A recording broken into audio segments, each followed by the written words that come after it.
You are truly being a voice for the voiceless. We just want to say thank you. We couldn't do it without you.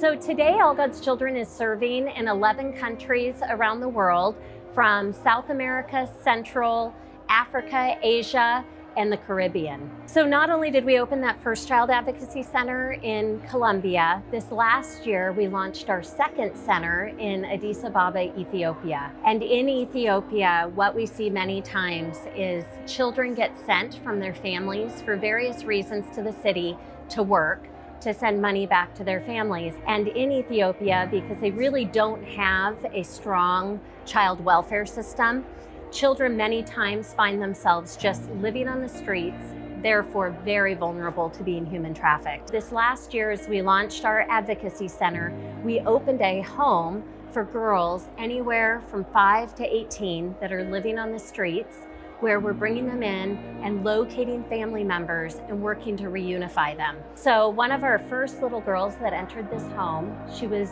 11 years old when she came to us, but at 9, her parents had sent her to go work in a house as a maid to send money back to the family. Sadly, she was being sexually and physically abused in that home, and at just the age of 9 years old, ran away from that house and was living on the streets. About a year later, the police picked her up, and because they had no place to put her, they actually put her in a jail cell with women for the next 2 months while they located the single institution in the country where they then sent her to. So as we opened this home this year, this little girl, Beza, was one of our very first residents of our House of Hope.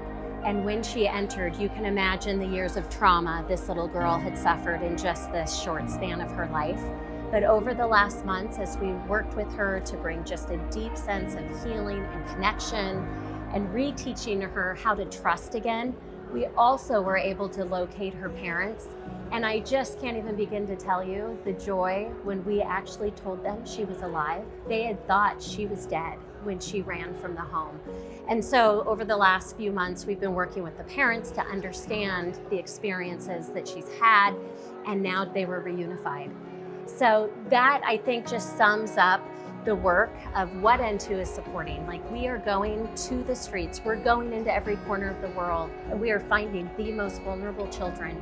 It is those kids that find themselves human trafficked time and time again. They're children that actually grow up in institutions are 10 times more likely to be human trafficked than any other population. So truly, by looking at how do we change these child welfare systems and actually bring children into family, we are combating the outcome of human trafficking for young kids. I just would love to say to everybody at N2GIVES, you are literally changing not only children's lives, families' lives, you are changing entire child welfare systems.